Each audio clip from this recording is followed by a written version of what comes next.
Jair Bolsonaro testou positivo para a Covid-19. O resultado foi divulgado agora no início da tarde pelo próprio presidente numa entrevista. O teste foi realizado ontem, depois que Bolsonaro teve os primeiros sintomas no domingo. Na entrevista, que foi transmitida ao vivo pelas redes sociais do presidente Bolsonaro, ele ficou bem próximo dos repórteres e, no fim, se distanciou um pouco e tirou a máscara. Vamos ver. Você vê minha cara aqui, tá certo? Você vê minha cara, eu tô bem, tranquilo, graças a Deus.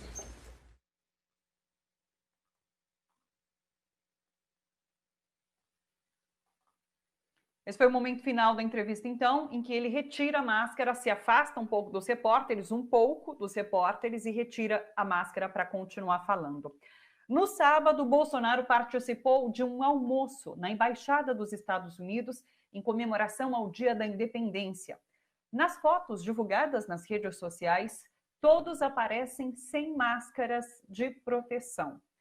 De acordo com um comunicado divulgado nas redes sociais pela Embaixada norte-americana no Brasil, o embaixador Todd Chapman não apresenta sintomas, mas está tomando precauções e deve realizar o teste para detectar a Covid-19. A gente tem imagem dessa postagem, tá aí. Chapman teve um almoço privado no dia 4 de julho com o presidente Jair Bolsonaro, 5 ministros e o deputado Bolsonaro SP. O embaixador não apresenta, que é Eduardo Bolsonaro. O embaixador não apresenta nenhum sintoma, mas está tomando as precauções, fará os testes e seguirá os protocolos de rastreamento do CDC do do governo Bolsonaro. Bom, o Brasil chegou hoje a mais de 65 mil mortes, são 66 mil mortes, desculpa, são 66.093 mortes. Os casos confirmados são 1.643.539. Esses números são do boletim do consórcio de imprensa e foram divulgados agora à 1h da tarde. Sobre essa entrevista do presidente Jair Bolsonaro, sobre a testagem positiva para a Covid-19 do presidente, a gente conversa agora com Alexandre Padilha, que é deputado federal e ex-ministro da Saúde. Muito bom recebê-lo, Padilha, sempre um prazer, tudo bom? Tudo ótimo, Thalita, é um prazer todo meu poder conversar com os nossos amigos da TVT. Mais uma notícia, né, que só aumenta essa que é a maior tragédia humana que o Brasil vive, que é a Covid-19. Mais de 66 mil óbitos. Só para as pessoas terem ideia, Thalita, a dengue, que é a principal endemia do Brasil, nos últimos anos, o pior ano da dengue, morreram 900 pessoas no ano. A Covid-19 mata por dia hoje o que se morreu de dengue no pior ano da dengue. Puxa vida. Eu queria que você começasse comentando essa entrevista, então, dada pelo presidente Jair Bolsonaro. Eu acho que todo mundo ficou bastante incomodado e chega a ser um grande absurdo ele ter tirado a máscara ali do final, né? A gente sabe que, inclusive, ele fez críticas já ao uso da máscara, vetou o uso da máscara em aglomerações, em locais comerciais, nos presídios. Então, ele já tinha feito esse veto, ele já tinha deixado clara a relutância dele em usar máscaras. E nesse momento, ele coloca em risco aqueles repórteres que estão ali nessa entrevista. Como que você viu essa imagem? É chocante, é chocante. Eu sou médico, né? Então eu sempre relevo qualquer atitude de um paciente e busco reforçar a orientação para esse paciente. Mas é chocante a gente ver isso de um chefe de Estado, que é uma liderança pública, né? Primeiro, eu quero deixar muito claro que eu desejo a melhor recuperação ao senhor Jair Bolsonaro, que ele siga as orientações dos profissionais de saúde, dos médicos, para cuidar de si e, sobretudo, cuidar dos outros, né? Porque o reforço do uso da máscara é uma proteção não só para o indivíduo, mas proteger as próprias pessoas que ele ama, proteger os trabalhadores que, por obrigação, têm que acompanhá-lo, como jornalistas, repórteres, os trabalhadores públicos do Palácio do Planalto. Então, o mínimo que a gente espera de um presidente da República é uma atitude responsável em qualquer situação em relação à saúde e mais ainda na maior pandemia da nossa história. O exame que foi divulgado, ele é um tipo de exame que a gente chama do exame PCR, né? Então ele identifica partículas genômicas do vírus, o que mostra que de fato ele está numa situação ativa da doença. E o fato dele ter sinais e sintomas há poucos dias só reforça isso. Então, ele não só está infectado, mas ele é um transmissor ativo da doença e tem que ter atitudes mais responsáveis. Eu já o denunciei outras vezes ao Ministério Público, vou reforçar essa atitude de hoje, essa denúncia de que ele está cometendo um crime contra a saúde pública. Ele esteve com os apoiadores ontem, ele esteve em Santa Catarina no sábado. Dá para fazer uma projeção de quantas pessoas ele tem infectado, circulando dessa forma, sem a proteção, sem a máscara? Depende muito das atividades que ele fez, né? E certamente, a partir dos primeiros sinais e sintomas, ele é um transmissor. Então, todas as pessoas que tiverem contato com ele, potencialmente podem ficar infectadas. Essa é a grande característica da Covid-19. Ela tem uma capacidade de transmissão muito grande, muito importante. Chega a ser mais de 10 vezes maior que, por exemplo, a SARS, que assustou o mundo em 2003, mais de 20 vezes maior do que H1N1. Ou seja, qualquer pessoa que esteja com PCR positivo, com sinais e sintomas, é um transmissor em potencial para todos que estejam no redor, todas as pessoas que tenham contato com ele, que estejam próximos, né? Ele fala, como se dá essa transmissão? Quando a pessoa fala, quando ela tosse, ela emite gotículas, né? Que pode ser numa distância já se identificou até mais de 3 metros essa distância. Lógico que a Organização Mundial de Saúde sempre recomenda uma distância de pelo menos 2 metros no contato. A gente vê que ele manuseia várias vezes a máscara, né? Faz contato com as pessoas, ele faz isso diante das câmeras. Imagina o que Bolsonaro faz atrás das câmeras. É realmente uma postura absolutamente irresponsável e que combina muito, Thalita, com o projeto genocida de Bolsonaro. Eu estou mais do que convencido, Thalita, sobretudo depois desse último veto que Bolsonaro fez, a obrigação do uso de máscara em locais coletivos, que ele está convencido de que precisa infectar a maior parte das pessoas o mais rápido possível. Ele já chegou a falar isso, que acredita que a pandemia só vai acabar quando chegar a 70%, 80% das pessoas infectadas. O que é muito grave nisso, além da atitude irresponsável, é que todos os números têm mostrado que chegar a 70%, 80% das pessoas infectadas é gerar um colapso quase irrecuperável nos sistemas de saúde e nas cidades. Para vocês terem ideia, Nova York, que teve todas as cenas, as imagens, todo mundo teve muita repercussão, quando acabou aquele momento crítico de Nova York, tinha 20% a 25% da população infectada. Então, chegar a 80% é uma tragédia 4 vezes maior do que aconteceu em Nova York. Então, Bolsonaro coloca o Brasil na rota do matadouro. E a atitude dele hoje parece só reforçar essa atitude irresponsável daquele que é o chefe de Estado do país. Sim, ele chegou a dizer hoje que a Covid é como uma chuva, né, que vai cair sobre todo mundo, e nesse sentido que você coloca de que todo mundo vai ser infectado, e ele está trabalhando para isso, tirando a proteção de lugares públicos e outros locais. Agora, uma outra coisa que também me chamou bastante atenção, Padilha, foi o desprezo pela ciência que ele mostra nessa entrevista. Ele fala que está bem nesse momento porque ele tomou a cloroquina preventivamente. Daí ele fala assim, é quase 100% garantido que se você tomar cloroquina, você não vai desenvolver os sintomas. Depois, agora no final da entrevista, ele fala assim também, se você é mais novo e pega a Covid, é quase 0% de chances de você desenvolver sintomas. Então, ele solta umas variáveis, uns números que não tem comprovação científica nenhuma. E ele não fica constrangido de forma alguma de fazer isso. Então, é muita frase de impacto sem comprovação científica alguma. Thalita, eu acredito que essas frases é exatamente para rechear esse projeto genocida, que é naturalizar a morte, tentar menosprezar o risco da doença. Eu não concordo com quem votou no Bolsonaro, né? Até entendo algumas razões, mas não concordo com elas. Mas tenho certeza absoluta, ninguém votou no Bolsonaro, votou achando que ele era um bom médico, que podia prescrever medicamento, que podia receitar medicamento ou que conhecesse de medicina, né? Então nós estamos nesse momento com um chefe de Estado que fez uma ocupação militar no Ministério da Saúde, exatamente para calar o Ministério da Saúde, não só o ministro, mas a equipe do Ministério da Saúde, uma equipe técnica foi desmontada, algo que nem a ditadura militar fez, então para calar a posição do Ministério da Saúde, para que ele possa continuar repetindo frases que tentam, na verdade, reduzir, menosprezar o tamanho da tragédia humana que o Brasil vive.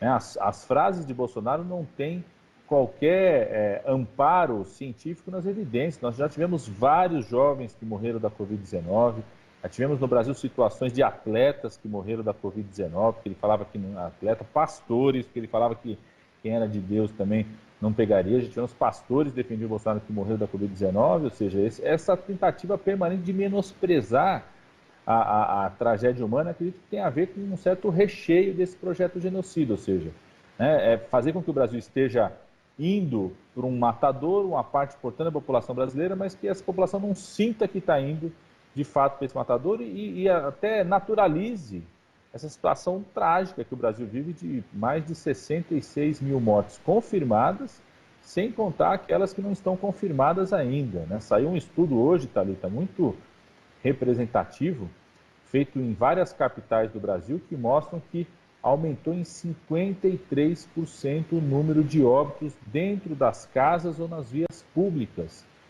Mortes não violentas, o que reforça a suspeita de uma subnotificação pela Covid-19, e que mostra o tamanho da tragédia humana que o Brasil está vivendo.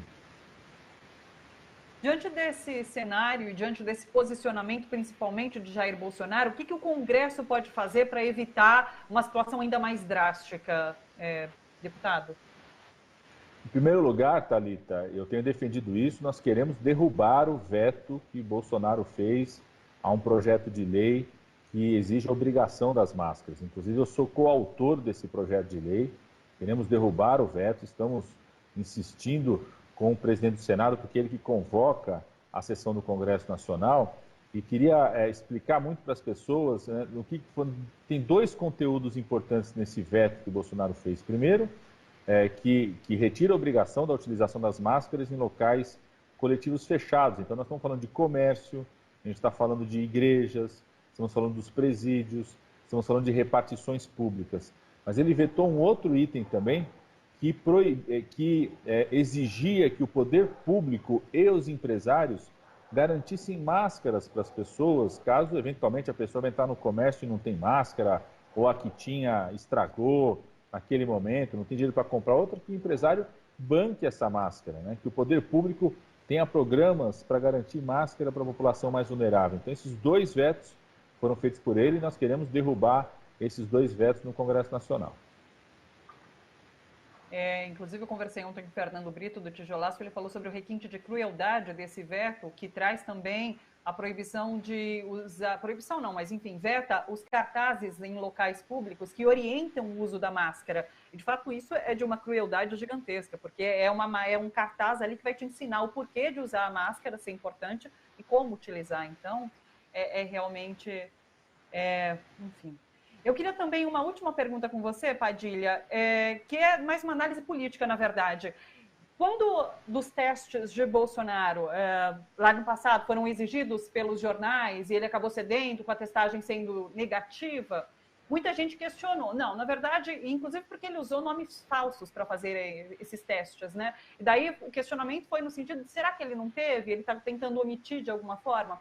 Daí, nesse momento agora, que ele vai ao público e também diz, eu fui testado positivamente para a Covid, é de se questionar também se é verdade isso, ou se é um tipo de propaganda que ele faz nesse momento para o uso da cloroquina, porque ele diz que está usando sem comprovação científica, a gente sabe, o OMS até descartou os testes com a cloroquina. Como que você vê isso? Esse questionamento permanente que a gente faz em relação aos posicionamentos de Bolsonaro? Primeiro, Thalita, se ele quer fazer uma propaganda da cloroquina, já deu errado, porque ele disse que usava a cloroquina de forma preventiva, profilática, como o Trump também falou que usava. Então, se funcionasse profilaticamente, não era para ele se infectar pela Covid-19. Então, a defesa sobre isso já furou. Segundo, de fato, sempre é muito nebuloso, muito pouco transparente todas as atitudes de Bolsonaro em relação a isso. Uma das coisas que eu comentei, inclusive eu disse, eu queria ver qual que é o teste. Aparentemente o que foi divulgado hoje é um teste que é daquela enzima PCR, né? Então é um teste que de fato detecta partículas genômicas do vírus, ou seja, mostra que está em atividade, que ele poderia, por exemplo, ter feito um teste de sorologia que detecta a infecção que aconteceu há mais tempo, né? Aparentemente, pela testagem realizada, é um vírus, a doença está ativa, está com sinais, sintomas e tem PCR, ou seja, ele está eliminando vírus nesse momento, então mostra a atividade disso. E certamente nós vamos ter que acompanhar como que ele vai tentar fazer um uso político disso. Não tenho dúvida nenhuma que o tempo todo ele tenta fazer um uso que faz esse recheio, como eu estou dizendo, a um projeto genocida, que tenta minimizar o tamanho da tragédia humana que o Brasil já vive, tenta amenizar os riscos que continuam crescentes, ou seja, essa reabertura genocida que nós estamos vendo em várias regiões do país, inclusive aqui na nossa região metropolitana de São Paulo, que faz só um aumento do número de casos. Porque tem uma coisa, Thalita, muita gente fala assim, 90% dos hospitais estão ocupados, tem 10% para ocupar. É importante que as pessoas lembrem que é o seguinte, só tem 90% dos leitos ocupados por Covid-19 porque tem inúmeras cirurgias que foram desmarcadas, pessoas estavam esperando há um ano e meio, por conta da Covid-19 é obrigada a desmarcar essa cirurgia, pessoas que estão com o seu diagnóstico para o câncer, por exemplo, sendo adiados porque não consegue esse tipo de atendimento, pessoas que têm outros problemas de saúde que vão precisar de uma UTI e não estão conseguindo nesse momento, ou seja, não é só o impacto das pessoas que se infectam pela Covid-19, é todo mundo fortemente impactado por a gente deixar a transmissão crescer, deixar as pessoas terem mais contato, não exigir obrigação do uso de máscaras e uma atitude responsável do presidente, como a gente viu hoje. Padilha, só para encerrar mesmo, qual seria a postura correta do presidente Bolsonaro nesse momento? Porque ele disse que já vai voltar a trabalhar na semana que vem. Falou, vou ficar essa semana parada, a gente se vê na semana que vem. É o correto ou ele deveria ficar mais dias parado? A recomendação que nós todos os profissionais, eu sou médico infectologista, temos feito, em primeiro lugar, que a pessoa comece a usar máscara, inclusive uma máscara cirúrgica, não aquela máscara de pano. A gente recomenda, com o uso da máscara cirúrgica, que toda a família também utilize essa máscara cirúrgica, porque tem alguém transmissor ali no espaço da casa. O ideal é que ele não durma junto com a esposa, inclusive que tenha um certo distanciamento no momento de dormir. A gente tem essa situação das pessoas, muitas vezes, chegarem a dormir 5, 6 pessoas no mesmo cômodo, por conta da situação de vulnerabilidade da moradia no nosso país. Então, a gente sempre faz um esforço de recomendar o distanciamento, inclusive nesse momento de dormir, e que fique pelo menos, o ideal é pelo menos 14 dias após, contando a partir do início dos sinais e sintomas, sem voltar à atividade de trabalho. Lógico, sem voltar à atividade com contato com outras pessoas. Ele não precisa se reunir presencialmente, por exemplo, com as pessoas, ele pode, quanto presidente da República, despachar por videoconferência, ter os contatos, as preocupações em relação a isso, não deveria nem ter feito essa entrevista coletiva que ele fez hoje. Esse comunicado poderia ter sido passado para outras pessoas. Às vezes quer mostrar uma imagem de que está bem fisicamente, mas não precisaria fazer o que fez hoje. O que se recomenda é que uma pessoa que está com atividade, está com o vírus transmitindo para outras pessoas, que ela reduza ao máximo o contato com as pessoas, exatamente para não ser uma transmissora. Eu quero insistir muito nisso, não é só cuidar de si. O uso da máscara não é só se proteger, é proteger as pessoas que você ama, as pessoas que você respeita, os outros. No caso dele, os trabalhadores que são obrigados a servi-lo, tem trabalhadores públicos que têm que trabalhar no palácio, tem jornalistas que têm que cobrir, demais ministros, ou seja, é um ato de proteção aos outros, é um grau de empatia que a gente espera de um chefe de Estado do país. E ainda mais espera de uma pessoa que se diz tão cristão, O mínimo que se espera de alguém que se diz cristão é amar o próximo como a si mesmo. O Bolsonaro não cumpre esse primeiro mandamento.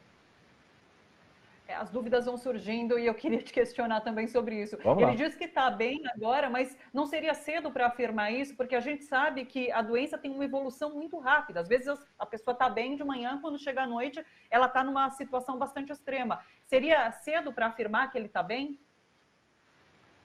Ele, enquanto paciente, pode falar que está bem, né? Mas certamente os profissionais médicos, a equipe médica que cerca a presidência da República deve estar bastante preocupada, vai acompanhar. Nós assistimos várias, eu quero repetir, eu estou deputado, mas continuo médico infectologista, eu sou professor universitário, acompanho casos.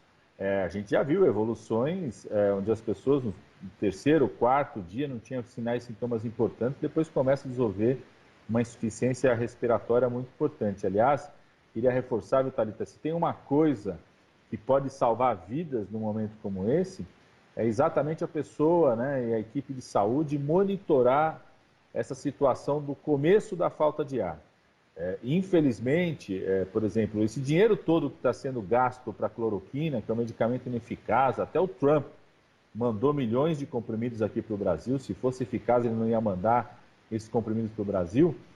Todo esse dinheiro que está sendo gasto com isso poderia ser melhor investido se, por exemplo, o governo federal comprasse para cada equipe de saúde da família um aparelhozinho que parece um termômetro, que ao invés de ver a temperatura do corpo, ele vê a saturação de oxigênio dentro do pulmão. Você põe no dedo ali, uma coisa que você, ao colocar no dedo, você identifica, se tiver abaixo de 94%, é um sinal já de insuficiência respiratória. Então esse é o sinal mais importante a ser monitorado nesse momento, porque às vezes você identifica essa queda da saturação, o fato de ir para o hospital, receber até um catéterzinho de oxigênio, sem ventilação mecânica, sem nada, e acompanhar melhor essa evolução, salva muitas vidas, pode evitar uma situação de risco. Ainda mais no caso dele, que é uma pessoa que está no grupo de risco, ele tem mais de 60 anos de idade, é uma pessoa que passou por um tratamento cirúrgico há não muito tempo. Certamente, né, a equipe médica, os profissionais de saúde são sempre muito responsáveis, devem estar bastante atentos e vão observá-lo por esses dias. Torço para que ele se recupere, para que não tenha nada. A gente não é da turma do ódio, como muitos são dos bolsonaristas, né? Até comentei o fato aí do deputado Eduardo Bolsonaro, há um mês e meio atrás, mais ou menos, quando uma colega parlamentar se infectou com o Covid-19, ele fez uma chacota, né, dizendo, porco também pega Covid-19. Então, ainda bem, viu, Thalita, que a terra é redonda e o mundo dá voltas, né? Que isso sirva de aprendizado à família Bolsonaro. O alerta para todo mundo nesse momento, diante de flexibilizações, inclusive, é de ficar em casa, se possível, se a pessoa tem as condições de ficar em casa. Exatamente isso. E as pessoas que são obrigadas a irem trabalhar, primeiro, né, exigir. Eu tenho discutido, por exemplo, muito com o pessoal do movimento sindical, tem que estar na pauta do movimento sindical a exigência para que o patrão garanta. A pessoa é obrigada a trabalhar, então o patrão tem que garantir máscara, proteção, reforma na estrutura dos espaços para reduzir o risco de transmissão. O comércio tem que oferecer para as pessoas lugar para lavar a mão, álcool gel, máscara. A gente tem assistido, por exemplo, o governo do estado de São Paulo anunciando a retomada das aulas. Eu, se fosse os pais, os professores, não aceitava a retomada das aulas, os estudantes maiores não aceitem a retomada das aulas se não tiver clareza de que nós estamos tendo a redução da transmissão, se você tem certeza que nas escolas vai ter lugar para lavar a mão, janela aberta, porque tem muitas salas de aula do governo do estado que não tem sequer janela nas salas de aula. Não podemos aceitar 40, 50 alunos por turma e um professor só. Os governos estaduais têm autorização do Congresso Nacional a poderem contratar mais pessoas, fazer concurso, chamar os concursados, ou seja, eu acho que isso é uma luta de todos nós para que a gente proteja a nossa população. Tem até um projeto de lei que se chama Protege em Defesa da Vida, que tenta estabelecer essas regras a serem cumpridas em qualquer plano de reabertura das atividades econômicas. Alexandre Padilha, médico infectologista, ex-ministro da Saúde e deputado federal. Padilha, muito agradecida por todas as informações que você traz aqui para a gente. Eu que agradeço, viu, Thalita, e fico sempre à disposição, porque infelizmente essa pandemia não vai acabar da noite para o dia. Nós viveremos ainda meses e anos aí com muita luta para tentar salvar vidas.